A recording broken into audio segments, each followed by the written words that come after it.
തിരുവചനം തിരുവചനം. യേശുവിൽ പ്രിയപ്പെട്ട സഹോദരി സഹോദരന്മാരെ, നിങ്ങൾക്കെല്ലാവർക്കും യേശുവിൻ്റെ നാമത്തിൽ ആശംസകൾ നേരുന്നു. ഇന്നത്തെ ദിവസം അപ്പോസ്തലന്മാരുടെ മേൽ എഴുന്നള്ളി വന്ന പരിശുദ്ധാത്മാവ് നമ്മുടെ മേലും ആവസിച്ച് നമുക്കും പുതിയ ഒരു അഭിഷേകം തരട്ടെ എന്ന് ഞാൻ ആശംസിക്കുകയും പ്രാർത്ഥിക്കുകയും ചെയ്യുകയാണ്. ഏകദേശം 3000 വർഷങ്ങൾക്ക് മുമ്പ് പറയപ്പെട്ടതും സാമുവേലിൻ്റെ 1-ാം പുസ്തകം 10-ാം അധ്യായം 6-ാമത്തെ വചനത്തിൽ എഴുതപ്പെട്ടിരിക്കുന്നതും ഇന്നും പ്രസക്തവുമായ ഒരു വചനം ഉദ്ധരിച്ചുകൊണ്ട് പരിശുദ്ധാത്മാവിനെ പറ്റിയുള്ള ഒരു സന്ദേശം നൽകുവാനാണ് ഞാൻ ഇന്ന് ഇവിടെ നിൽക്കുന്നത്. സാമുവേലിൻ്റെ 1-ാം പുസ്തകം 10-ാം അധ്യായം 6-ാമത്തെ വചനത്തിൽ പറയുന്ന വാക്കുകൾ ഇങ്ങനെയാണ്: അപ്പോൾ കർത്താവിൻ്റെ ആത്മാവ് ശക്തമായി നിന്നിൽ ആവസിക്കും, മറ്റൊരു മനുഷ്യനായി നീ മാറും. സാമുവേൽ പ്രവാചകൻ സാവൂൾ എന്ന ചെറുപ്പക്കാരനോട് പറഞ്ഞതാണ് ഈ വചനം. അതിൻ്റെ പശ്ചാത്തലം ഇതാണ്. ഇസ്രായേലിൽ കിഷ് എന്ന പേരുള്ള ഒരു സാധാരണ കർഷകനുണ്ടായിരുന്നു. ഒരിക്കൽ അദ്ദേഹത്തിൻ്റെ കുറച്ച് കഴുതകളെ കാണാതെ പോയി. അപ്പോൾ കിഷ് തൻ്റെ മകനായ സാമുവേലിനോട് പറഞ്ഞു, നീ ഒരു വൃദ്ധനെയും കൂട്ടിപ്പോയി കാണാതെ പോയ കഴുതകളെ അന്വേഷിച്ച് കണ്ടുപിടിച്ച് കൊണ്ടുവരിക. അങ്ങനെ സാവൂൾ ഒരു വൃദ്ധനെ കൂട്ടി കാണാതെ പോയ കഴുതകളെ അന്വേഷിച്ച് പോയി. പല ദിവസങ്ങളിൽ പല സ്ഥലങ്ങളിൽ കഴുതകളെ അന്വേഷിച്ചിട്ടും കണ്ടെത്താൻ കഴിഞ്ഞില്ല. അപ്പോൾ സാവൂൾ വൃദ്ധനോട് പറഞ്ഞു, അപ്പോൾ അപ്പന് ഇപ്പോൾ കൂടുതൽ വിഷമം കാണാതെ പോയ കഴുതകളെപ്പറ്റി ആയിരിക്കില്ല, ഇതുവരെ വീട്ടിൽ തിരിച്ചെത്താത്ത നമ്മളെപ്പറ്റിയായിരിക്കും. അതുകൊണ്ട് കഴുതകളെ കണ്ടു കിട്ടിയില്ലെങ്കിലും വേണ്ടില്ല, നമുക്ക് വീട്ടിലേക്ക് പോകാം. വൃദ്ധനത് സമ്മതിച്ചു. അങ്ങനെ വീട്ടിലേക്ക് പോകാൻ ഒരുങ്ങുമ്പോൾ വൃദ്ധൻ സാവൂളിനോട് പറഞ്ഞു, ഇവിടെ അടുത്ത് ഒരു ദൈവപുരുഷനുണ്ട്, അദ്ദേഹത്തിൻ്റെ അടുത്ത് ചെന്നാൽ കഴുതകൾ എവിടെയുണ്ടെന്ന് അദ്ദേഹം പറഞ്ഞു തരും. അങ്ങനെ സാവൂളും വൃദ്ധനും കൂടി ആ ദൈവപുരുഷൻ്റെ അടുത്ത് ചെന്നു. ആ ദൈവപുരുഷൻ്റെ പേരായിരുന്നു സാമുവേൽ പ്രവാചകൻ. സാവൂൾ തൻ്റെ അടുത്ത് വരുന്നതിൻ്റെ തലേദിവസം ദൈവം സാമുവേൽ പ്രവാചകന് ഒരു സന്ദേശം കൊടുത്തിരുന്നു. നാളെ സാവൂൾ നിൻ്റെ അടുത്ത് വരും, ഞാൻ അവനെ ഇസ്രായേലിൻ്റെ രാജാവായി അഭിഷേകം ചെയ്തിട്ടുണ്ട്, അതുകൊണ്ട് നീ അവൻ്റെ തലയിൽ ഒലിവെണ്ണ ഒഴിച്ച് അവനെ ഇസ്രായേലിൻ്റെ രാജാവായിട്ട് വാഴിക്കണം. അതനുസരിച്ച് സാവൂൾ അടുത്ത് വന്നപ്പോൾ സാമുവേൽ പ്രവാചകൻ അദ്ദേഹത്തെ ഇസ്രായേലിൻ്റെ രാജാവായിട്ട് അഭിഷേകം ചെയ്തു. സാവൂളിനെ പറഞ്ഞയക്കുന്നതിന് മുമ്പ് സാമുവേൽ പ്രവാചകൻ സാവൂളിനോട് പറഞ്ഞു, നീ പോകുന്ന വഴിക്ക് മല ഇറങ്ങി വരുന്ന ഒരുപറ്റം പ്രവാചകന്മാരെ കാണും, അവർ പ്രവചിച്ചു കൊണ്ടിരിക്കും, അവരോട് ചേർന്ന് നീയും പ്രവചിക്കുക. അപ്പോൾ കർത്താവിൻ്റെ ആത്മാവ് ശക്തമായി നിന്നിൽ ആവസിക്കും, മറ്റൊരു മനുഷ്യനായി നീ മാറും. അത് സംഭവിക്കുകയും ചെയ്തു. അങ്ങനെ സാവൂൾ വീട്ടിലെത്തിയപ്പോൾ സാവൂളിൽ വലിയ വ്യത്യാസങ്ങൾ ആളുകൾ കണ്ടു. ഏതാനും ദിവസം മുമ്പ് കഴുതകളെ അന്വേഷിച്ചു പോയ സാവൂൾ അല്ല ഇപ്പോൾ തിരിച്ചു വന്നിരിക്കുന്നത്. അതുകൊണ്ട് അവർ പരസ്പരം ചോദിച്ചു, കിഷിൻ്റെ മകന് എന്തു പറ്റി? ഉത്തരം നമുക്കറിയാം. കിഷിൻ്റെ മകനെ സാവൂളിനെ പരിശുദ്ധാത്മാവ് അഭിഷേകം ചെയ്ത് ഒരു പുതിയ മനുഷ്യനാക്കി മാറ്റി, മറ്റൊരു മനുഷ്യനാക്കി മാറ്റി. മറ്റൊരു മനുഷ്യനാക്കി മാറ്റുക എന്ന് വെച്ചാൽ എന്താണ് അർത്ഥം? ഒരാളുടെ ഉൾക്കാഴ്ചകൾ മാറുക, ബോധ്യങ്ങൾ മാറുക, കാഴ്ചപ്പാട് മാറുക, ആശയങ്ങൾ മാറുക. ഇതൊക്കെ സംഭവിക്കുമ്പോൾ ഒരാൾക്ക് മാറ്റം വന്നുവെന്ന് നമുക്ക് പറയാൻ സാധിക്കും. അതുപോലെ സ്വഭാവത്തിൽ മാറ്റം വരുമ്പോൾ, ശീലങ്ങളിൽ മാറ്റം വരുമ്പോൾ, പെരുമാറ്റ രീതികൾ മാറ്റം വരുമ്പോൾ, ആത്മീയ ജീവിതത്തിൽ മാറ്റം വരുമ്പോൾ, പക്വതയിൽ മാറ്റം വരുമ്പോൾ, കാര്യപ്രാപ്തി വർദ്ധിക്കുമ്പോൾ ഒക്കെ നമ്മൾ പറയും ആളുടെ സ്വഭാവത്തിൽ മാറ്റം വന്നു, അല്ലെങ്കിൽ ആൾ മറ്റൊരു മനുഷ്യനായി മാറി. ഇത്തരത്തിലുള്ള നിരവധി മാറ്റങ്ങൾ സംഭവിച്ച് സാവൂൾ പുതിയ ഒരു മനുഷ്യനായിട്ട് മാറി. അതുകൊണ്ടാണ് കണ്ടവർ കിഷിൻ്റെ മകന് എന്തു പറ്റി എന്ന് ചോദിച്ചത്. മറ്റൊരു ഉദാഹരണം ആണ് സാംസൺ. ശത്രുക്കളായ ഫിലിസ്തീയർ അദ്ദേഹത്തെ പിടിച്ച് പുതിയ 2 കയറുകൾ കൊണ്ട് ബന്ധിച്ചു. അപ്പോൾ ദൈവത്തിൻ്റെ പരിശുദ്ധാത്മാവ് ശക്തമായി സാംസണിൽ ആവസിച്ചു. അദ്ദേഹത്തെ ബന്ധിച്ചിരുന്ന കയറുകൾ ഉണങ്ങിയ ചരട് പോലെ, നൂല് പോലെ കരിഞ്ഞുപോയി. വീണ്ടും നമ്മൾ കാണുന്നുണ്ട്, ദാവീദിൻ്റെ മേൽ പരിശുദ്ധാത്മാവ് ശക്തമായി ആവസിച്ചപ്പോൾ ദാവീദ് ശക്തനായ ഒരു രാജാവായിട്ട് മാറി. കർത്താവ് കൂടെ ഉണ്ടായിരുന്നതുകൊണ്ട് ദാവീദ് ചെയ്ത എല്ലാ കാര്യങ്ങളും വിജയിച്ചുവെന്ന് നമ്മൾ വായിക്കുന്നുണ്ട്. ആമോസ് എന്ന പ്രവാചകൻ, അദ്ദേഹം ആട്ടിടയനായിരുന്നു. സിക്കമോർ മരത്തിൻ്റെ കമ്പുകൾ വെട്ടിക്കൊണ്ടിരിക്കുകയായിരുന്നു. അവിടെ നിന്നാണ് ദൈവം അദ്ദേഹത്തെ വിളിച്ച് പരിശുദ്ധാത്മാവ് കൊണ്ട് നിറച്ച് അഭിഷേകം ചെയ്തത്. അങ്ങനെ ആമോസ് വലിയൊരു പ്രവാചകനായിട്ട് മാറി. മൂശ മുൻകോപിയായിരുന്നു. ഒറ്റയടിക്ക് ഒരു ഈജിപ്തുകാരനെ കൊന്ന് മണലിൽ കുഴിച്ചിട്ട മനുഷ്യനാണ്. പക്ഷെ അദ്ദേഹത്തെപ്പറ്റി അഭിഷേകം കിട്ടിക്കഴിഞ്ഞപ്പോൾ ദൈവം പറഞ്ഞു, ഈ ലോകത്തിൽ ഈ മൂശയെപ്പോലെ ശാന്തനായ സൗമ്യനായ ഒരു മനുഷ്യനില്ല. പ്രിയപ്പെട്ടവരെ, ഇങ്ങനെ നിരവധി ഉദാഹരണങ്ങൾ നമുക്ക് കാണാൻ സാധിക്കും. ദൈവം ചില വ്യക്തികളെ തിരഞ്ഞെടുത്ത് അവരുടെ മേൽ പരിശുദ്ധാത്മാവിനെ വർഷിച്ച് അവരെ പുതിയ സൃഷ്ടികളാക്കി, പുതിയ മനുഷ്യരാക്കി മാറ്റുന്നു. എന്നിട്ട് ദൈവം അവർക്ക് പുതിയ ദൗത്യങ്ങൾ കൊടുക്കുകയാണ്. ആ ദൗത്യം അവർക്ക് കിട്ടിയ അഭിഷേകം ഉപയോഗിച്ച് അവർ ഫലപ്രദമായിട്ട് ചെയ്യുന്നത് നമ്മൾ കാണാം. പഴയ നിയമത്തിൽ നമ്മൾ നോക്കിയാൽ ഇങ്ങനെ ഒറ്റപ്പെട്ട വ്യക്തികളെ പരിശുദ്ധാത്മാവ് അഭിഷേകം ചെയ്യുന്നതായിട്ട് നമ്മൾ കാണുന്നു. എന്നാൽ പുതിയ നിയമത്തിലേക്ക് നമ്മൾ വരുമ്പോൾ ഗ്രൂപ്പ് അനോയിൻറ്റിങ് നമ്മൾ കാണുകയാണ്. എന്ന് വെച്ചാൽ ഒരേ സമയം ഒത്തിരി പേരെ പരിശുദ്ധാത്മാവ് ഒന്നിച്ച് അഭിഷേകം ചെയ്യുന്നു.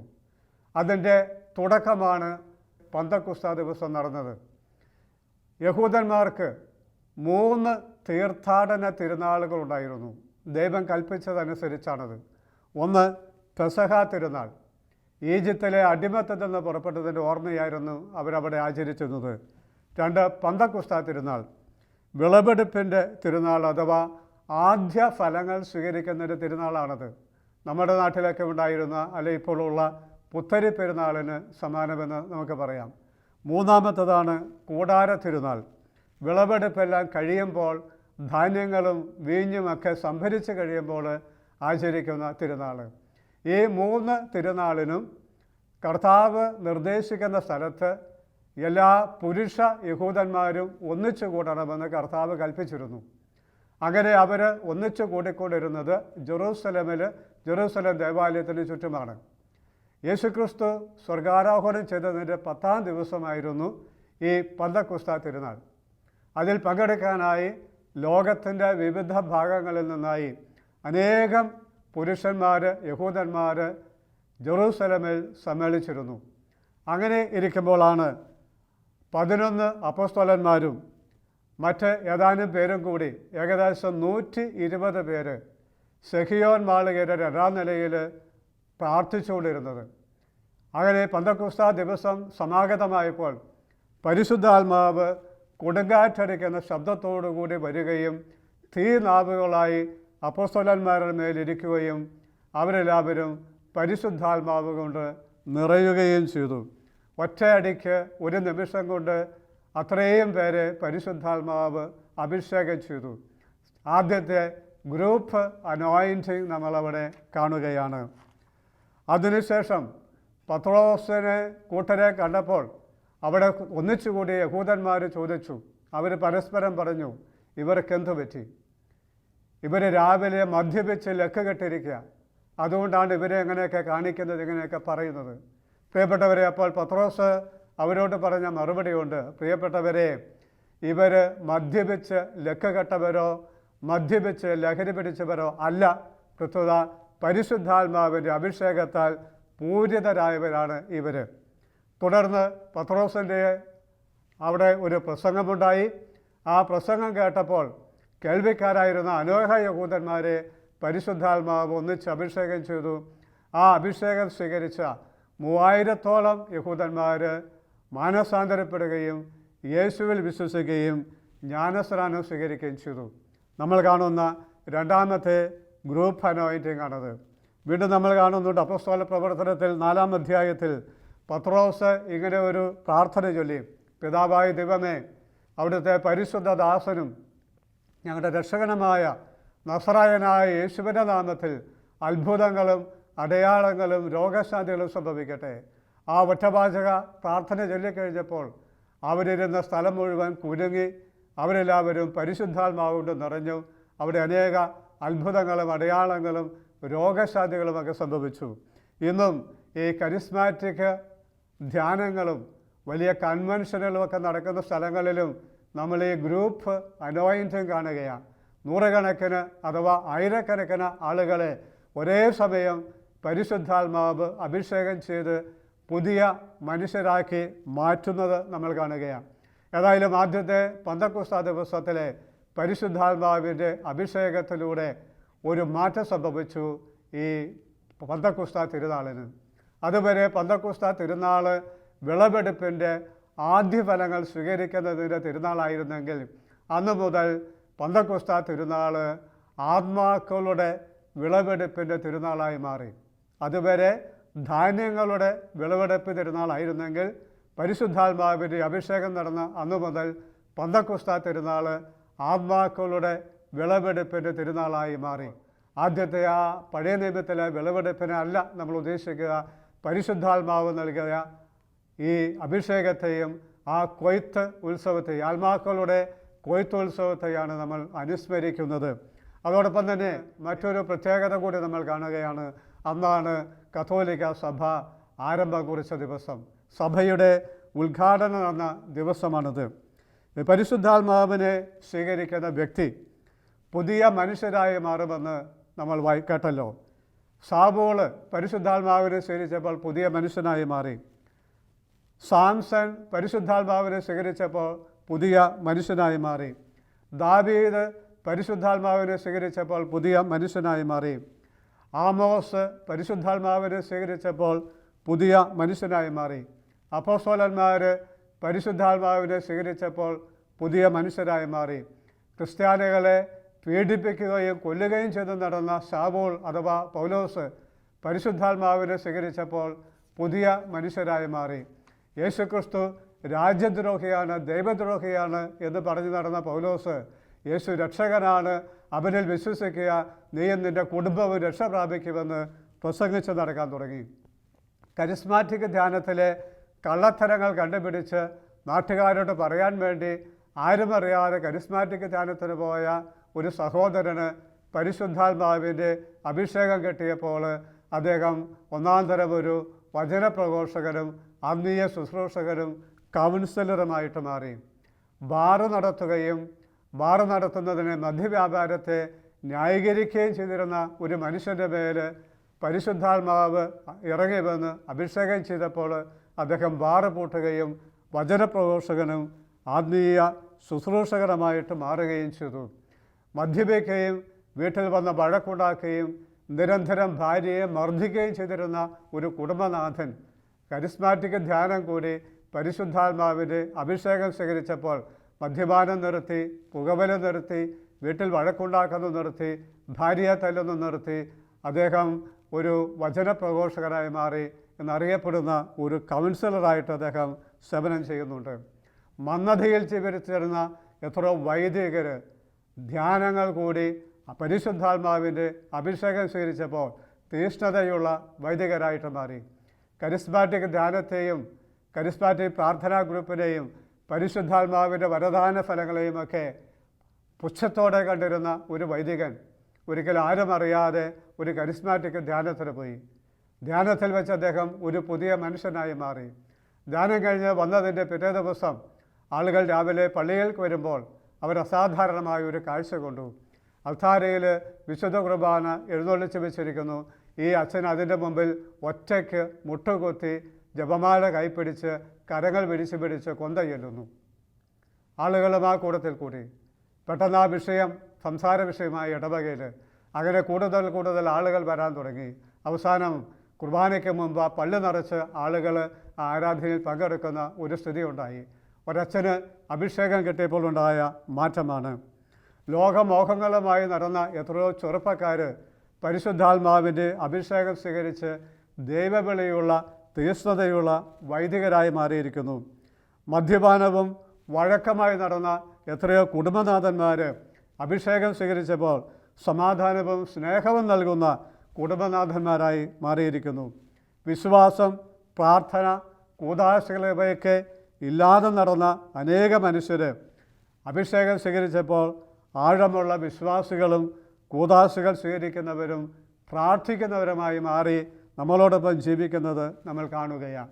സാധാരണ വിശ്വാസവുമായി നടന്ന എത്രയോ പേര് ധ്യാനം കൂടി ആത്മാവിൻ്റെ അഭിഷേകം സ്വീകരിച്ചപ്പോൾ തീഷ്ണമതികളും പ്രാർത്ഥിക്കുന്നവരും വിശുദ്ധിയുള്ളവരും പങ്കുവെക്കുന്നവരായി മാറി. യാതൊരു പരോപകാരവും ഒരു മനുഷ്യനും ചെയ്യാതിരുന്ന അറുത്ത കൈക്ക് ഉപ്പിടാതെ നടന്ന എത്രയോ മനുഷ്യർ ധ്യാനം കൂടി അഭിഷേകം സ്വീകരിച്ചപ്പോഴോ എത്രയോ ഉദാരമതികളായി മാറി. പ്രിയപ്പെട്ടവരെ, ഇങ്ങനെ ഇഷ്ടംപോലെ ഉദാഹരണങ്ങൾ നമുക്ക് ചിന്തിക്കാൻ കാണാനായിട്ട് സാധിക്കും. പരിശുദ്ധാത്മാവ് ഒരു വ്യക്തിയിലേക്ക് വരുമ്പോൾ, പരിശുദ്ധാത്മാവ് ഒരു വ്യക്തിയെ അഭിഷേകം ചെയ്യുമ്പോൾ പരിശുദ്ധാത്മാവ് വ്യക്തിയെ ഒരു പുതിയ മനുഷ്യനായി ഒരു പുതിയ സൃഷ്ടിയാക്കി മാറ്റുകയാണ്. അതുകൊണ്ടാണ് യോഹന്നാൻ 3:5 യേശു പറഞ്ഞത്, ആത്മാവിൽ വീണ്ടും ജനിക്കണം, ആത്മാവിൽ വീണ്ടും ജനിക്കണം. പരിശുദ്ധാത്മാവ് തൻ്റെ അഭിഷേകത്തിലൂടെ ഓരോ വ്യക്തിയെയും പുതിയതാക്കി മാറ്റുന്നു. ആ വ്യക്തിക്ക് പരിശുദ്ധാത്മാവ് പുതിയ ശരീരം നൽകുന്നു, പുതിയ മനസ്സ് നൽകുന്നു, പുതിയ ബുദ്ധി നൽകുന്നു, പുതിയ ആത്മീയ ജീവിതം നൽകുന്നു. ഈ പരിശുദ്ധാത്മാവ് സത്യം പറഞ്ഞാൽ ഒരു സർവ രോഗ സംഹാരിയായ ഒറ്റമൂലിയാണ്. എന്ന് വെച്ചാൽ നമ്മുടെ ശരീരത്തിനും മനസ്സിനും ബുദ്ധിക്കും ആത്മാവിനും ഉള്ള എല്ലാ പ്രശ്നങ്ങൾക്കുമുള്ള പരിഹാരം പരിശുദ്ധാത്മാവിൻ്റെ പക്കലുണ്ട്. ഉദാഹരണത്തിന് പരിശുദ്ധാത്മാവിൻ്റെ ശക്തി നമ്മുടെ ശരീരത്തിൽ നിറയുമ്പോൾ നമുക്ക് രോഗശാന്തി കിട്ടുന്നു.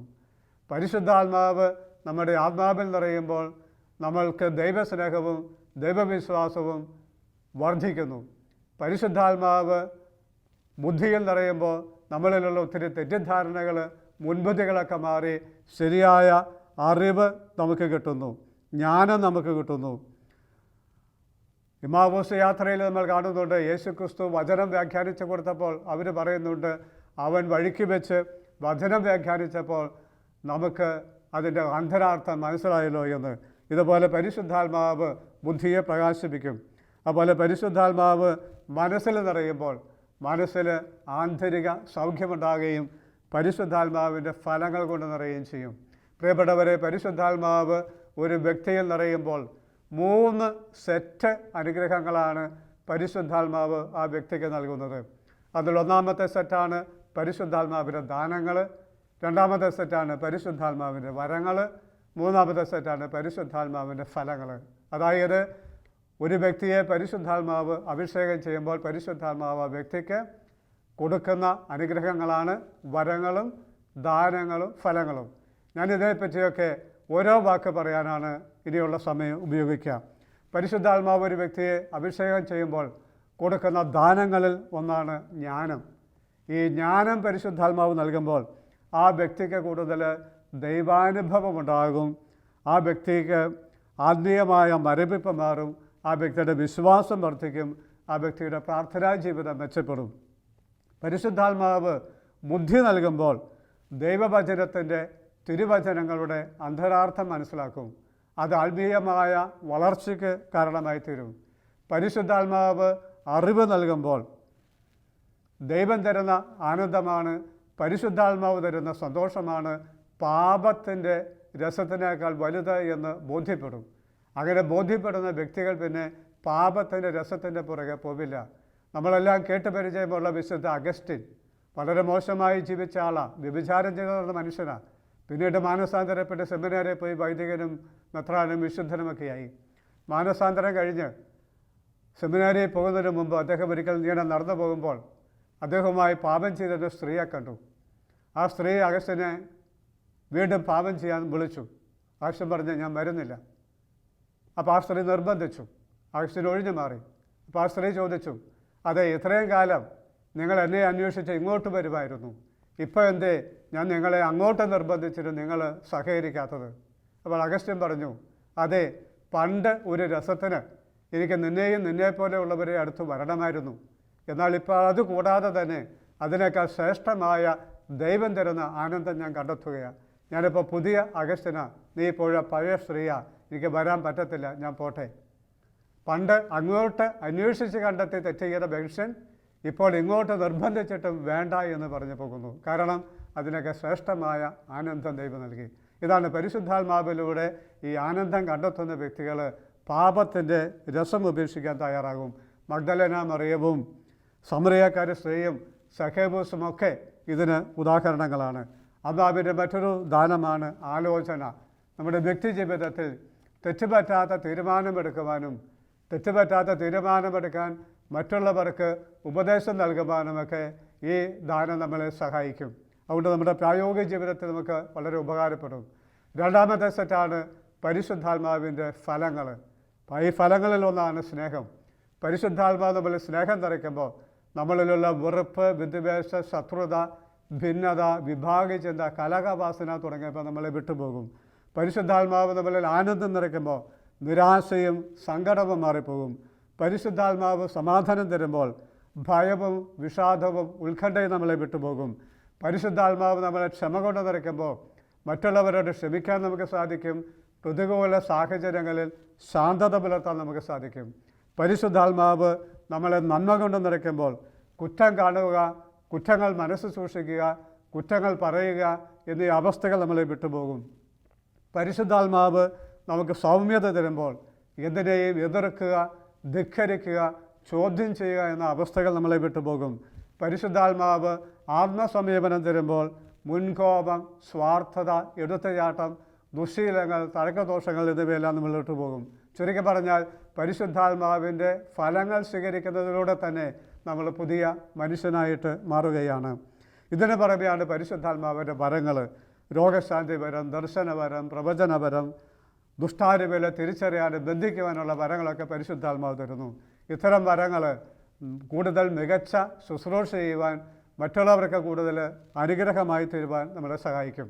ഇപ്പം പരിശുദ്ധാത്മാവ് വരുമ്പോൾ ആദ്യം വ്യക്തികൾ നവീകരിക്കപ്പെടുന്നു, വ്യക്തികൾ പുതിയ സൃഷ്ടികളായി മാറുന്നു, പുതിയ മനുഷ്യരായി മാറുന്നു.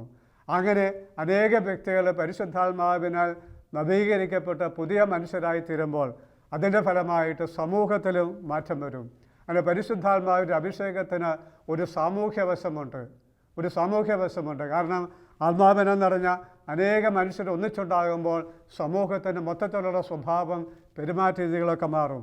ആദ്യത്തെ പെന്തക്കോസ്താ ദിവസം നമ്മളത് കാണുകയാണ്. പല ജാതിക്കാരും മതക്കാരും ഭാഷ സംസാരിക്കുന്നവരും അവിടെ ഉണ്ടായിരുന്നു. പക്ഷെ അവരെല്ലാം ഒരു സമൂഹമായിട്ട് മാറി. അതുപോലെ തന്നെ പെന്തക്കോസ്തായിലൂടെ പരിശുദ്ധാത്മാവ് ആളുകളെ ഒന്നിപ്പിക്കുമ്പോൾ അതിനൊരു ഇക്കണോമിക് ഇമ്പാക്റ്റ് ഉണ്ട്. അതിനൊരു സാമ്പത്തികമായ ഒരു നന്മയുണ്ടാകുന്നു. കാരണം ആദ്യത്തെ ക്രൈസ്തവ സമൂഹം പരിശുദ്ധാത്മാവിനെ സ്വീകരിച്ചപ്പോൾ അവർക്കുള്ളായ സമ്പത്ത് പങ്കുവെക്കാൻ തുടങ്ങി. ഉള്ളവർ ഇല്ലാത്തവരുമായി പങ്കുവെക്കാൻ തുടങ്ങി. ഇന്നും നമ്മൾ കാണുന്നുണ്ട് ഈ ധ്യാനമൊക്കെ കൂടി 10 പൈസയുടെ ഉപകാരം ആർക്കും ചെയ്യാതിരുന്ന എത്രയോ മനുഷ്യർ അവരുടെ സമയവും കഴിവുകളും പണവും ഒക്കെ ഇല്ലാത്തവർക്ക് പങ്കുവെച്ച് മനുഷ്യരെ സഹായിക്കുന്നത് നമ്മൾ കാണുകയാണ്. അപ്പോൾ പരിശുദ്ധാത്മാവിൻ്റെ അഭിഷേകം അനേകർക്കുണ്ടാകുമ്പോൾ അവിടെ ഒരു ഇക്കണോമിക് ഇമ്പാക്റ്റ് ഉണ്ടാവുകയാണ്. സാമ്പത്തിക മേഖലയിൽ പോലും അവിടെ ഒരു വ്യത്യാസം വരികയാണ്. അതുപോലെ പരിശുദ്ധാത്മാവിൻ്റെ അഭിഷേകത്തിലൂടെ അനേകർക്ക് രോഗശാന്തികൾ നൽകുമ്പോൾ അവിടെ ഒരു പബ്ലിക് ഹെൽത്ത് ഇമ്പാക്റ്റ് ഉണ്ടാവുകയാണ്. അനേകരുടെ രോഗങ്ങൾ കുറയാനും ആരോഗ്യം വർദ്ധിക്കുവാനും സമൂഹത്തിൻ്റെ ആരോഗ്യസ്ഥിതി മെച്ചപ്പെടുവാനൊക്കെ അത് കാരണമാകുന്നുണ്ട്. പരിശുദ്ധാത്മാവിൻ്റെ അഭിഷേകം സ്വീകരിച്ച അനേക മനുഷ്യർക്ക് ആന്തരികമായ സൗഖ്യം കിട്ടുമ്പോൾ അവിടെ ഒരു മെൻ്റൽ ഹെൽത്ത് ഹീലിംഗ് നടക്കുകയാണ്. എന്ന് വെച്ചാൽ മനുഷ്യരുടെ മാനസികമായ ആരോഗ്യം വർദ്ധിക്കുക, ടെൻഷൻ കുറഞ്ഞ, ദേഷ്യം കുറഞ്ഞ, മുൻകോപം കുറഞ്ഞ, സ്വാർത്ഥത കുറഞ്ഞ, ദുശ്ശീലങ്ങൾ കുറഞ്ഞ മനുഷ്യരൊരു സമൂഹത്തുണ്ടാകുമ്പോൾ സമൂഹത്തിൻ്റെ തന്നെ മെൻ്റൽ ഹെൽത്ത് വർദ്ധിക്കുകയാണ്. അതുപോലെ പരിശുദ്ധാത്മാവിനെ സ്വീകരിച്ച മനുഷ്യരുണ്ടാകുമ്പോൾ മാത്രമേ സമൂഹത്തിന് അതിൻ്റെ ദൗത്യം പൂർണ്ണമായി നിറവേറ്റാൻ സാധിക്കുകയുള്ളൂ. അതുകൊണ്ട് കത്തോലിക്ക സഭയിൽ പോലും ഒരു ഉണർവുണ്ടാകണമെങ്കിൽ, സഭയ്ക്ക് അതിൻ്റെ ദൗത്യം നിർവഹിക്കാൻ സാധിക്കണമെങ്കിൽ പരിശുദ്ധാത്മാവിൻ്റെ അഭിഷേകം സ്വീകരിച്ച ധാരാളം മനുഷ്യർ സഭയിലുണ്ടാകണം. കുടുംബങ്ങൾ നവീകരിക്കപ്പെടണമെങ്കിൽ, കുടുംബത്തിൽ സമാധാനം ഉണ്ടാകണമെങ്കിൽ പരിശുദ്ധാത്മാവിൻ്റെ അഭിഷേകം സ്വീകരിച്ച വ്യക്തികൾ കുടുംബങ്ങളിലുണ്ടാകണം. ഇടവകൾ നവീകരിക്കപ്പെടണമെങ്കിൽ പരിശുദ്ധാത്മാവിൻ്റെ അഭിഷേകം സ്വീകരിച്ച വൈദികരും സിസ്റ്റർമാരും അൽമായരും ഇടവകയിലുണ്ടാകണം. അങ്ങനെ പരിശുദ്ധാത്മാവിൻ്റെ അഭിഷേകത്തിലൂടെ വ്യക്തികളും കുടുംബങ്ങളും സമൂഹമെല്ലാം നവീകരിക്കപ്പെടുന്ന ഒരവസ്ഥ നമ്മൾ കാണുകയാണ്. നമ്മൾ ഇന്നത്തെ നമ്മുടെ സമൂഹത്തെ നോക്കിയാൽ നമുക്ക് കാണാൻ സാധിക്കും. വ്യക്തികൾക്ക് സമാധാനമില്ല, കുടുംബങ്ങളിൽ സമാധാനമില്ല, സ്ഥാപനങ്ങളിൽ സമാധാനമില്ല, സഭയിലെ സമാധാനക്കേടുകൾ പലയിടത്തുമുണ്ട്, സമൂഹത്തിൽ അസ്വസ്ഥതയാണ്. ഇതെല്ലാം വെളിവാക്കുന്നത് പരിശുദ്ധാത്മാവിൻ്റെ കൂടുതൽ അഭിഷേകം എന്നത് സമൂഹത്തിന് ആവശ്യമുണ്ടായെന്ന സങ്കീർത്തനം നമ്മൾ വായിക്കുന്നുണ്ട്. കർത്താവേ, നിൻ്റെ ആത്മാവിനെ അയക്കുക, അപ്പോൾ സകലത സൃഷ്ടിക്കപ്പെടും, ഭൂമുഖം പുതുതാവുകയും ചെയ്യും. പ്രിയപ്പെട്ടവരെ, നമുക്ക് ലോകത്തെയും നമ്മളെയും നമ്മുടെ കുടുംബങ്ങളെയും സഭയെല്ലാം സമർപ്പിച്ചുകൊണ്ട് ഒരു നിമിഷം പ്രാർത്ഥിക്കാം. അന്ന് പന്തക്കോസ്താ ദിവസം അപ്പോസ്തലന്മാരുടെ മേലും അവിടെ കൂടെയിരുന്ന 120 പേരിലും ഇറങ്ങി വന്ന പരിശുദ്ധാത്മാവ് 3000-ലധികം യഹൂദന്മാരെ, സഭയ്ക്കും യേശുക്രിസ്തുവിൻ്റെ വിരോധികളായിരുന്നവരെ ഒരു നിമിഷം കൊണ്ട് രൂപാന്തരപ്പെടുന്ന ആ പരിശുദ്ധാത്മാവ്, പത്രോസിൻ്റെ പ്രസംഗത്തിലൂടെ അനേകരെ അഭിഷേകിച്ചത് അതേ പരിശുദ്ധാത്മാവ്, നമ്മുടെ ധ്യാനങ്ങളിലും കൺവെൻഷനിലുമൊക്കെ അനേകരെ പുതിയ മനുഷ്യരാക്കി തരുന്ന അതേ പരിശുദ്ധാത്മാവ് നമ്മളിലേക്ക് എഴുന്നള്ളവരാൻ നമുക്ക് പ്രാർത്ഥിക്കാം. പരിശുദ്ധാത്മാവായ ദൈവമേ, ഞങ്ങളങ്ങേ സ്തുതിക്കുന്നു, ആരാധിക്കുന്നു, നന്ദി പറയുന്നു. അവിടുന്ന് ആത്മാക്കളുടെ കൊയ്ത്തുത്സവം തുടങ്ങിയ അന്ന് മുതൽ അനേകായിരങ്ങളെ അഭിഷേകം ചെയ്ത് പുതിയ സൃഷ്ടികളാക്കി മാറ്റിയിട്ടുണ്ട്. ഞങ്ങൾക്കും അവിടുന്ന് അല്പമായ അഭിഷേകം തന്നിട്ടുണ്ട്. അതിൻ്റെ മാറ്റങ്ങൾ ഞങ്ങളുടെ ജീവിതത്തിലൂടെ ഞങ്ങൾ നന്ദി പറയുന്നു. ഓ പരിശുദ്ധാത്മാവേ, കൂടുതലായ അഭിഷേകത്തിന് വേണ്ടി ഞങ്ങൾ സമർപ്പിക്കുന്നു. ഈ ലോകത്തെ മുഴുവൻ ഞങ്ങൾ സമർപ്പിക്കുന്നു. ഞങ്ങളുടെ കുടുംബാംഗങ്ങളെ സമർപ്പിക്കുന്നു, സഭയെ സമർപ്പിക്കുന്നു. ഓ പരിശുദ്ധാത്മാവേ, എല്ലാവരിലേക്ക് എഴുന്നള്ളവരണമേ. ശരീരത്തിൽ നിറഞ്ഞ് സൗഖ്യം നൽകണമേ, മനസ്സ് നിറഞ്ഞ് ആന്തരിക സൗഖ്യം നൽകണമേ. അവിടുത്തെ ഫലങ്ങൾ കൊണ്ട് നിറയ്ക്കണമേ. ആത്മാവിൽ നിറഞ്ഞ ദൈവസ്നേഹവും ദൈവവിശ്വാസവും വർദ്ധിപ്പിക്കണമേ. ബുദ്ധിയിൽ നിറഞ്ഞ് തെറ്റിദ്ധാരണകൾ മുൻപതികളെല്ലാം മാറ്റി ശരിയായ അറിവ് കൊണ്ട് നിറയ്ക്കണമേ. അങ്ങനെ ഈ ലോകത്തെ, ഞങ്ങളുടെ കുടുംബങ്ങളെ, സഭയെ അവിടുന്ന് നവീകരിക്കണമേ എന്ന് ഞങ്ങൾ പ്രാർത്ഥിക്കുന്നു. ഈശോയെ, വാഗ്ദാനമായ പരിശുദ്ധാത്മാവിനെ ഇവിടെ നയിക്കണമേ എന്ന് പ്രാർത്ഥിക്കുന്നു.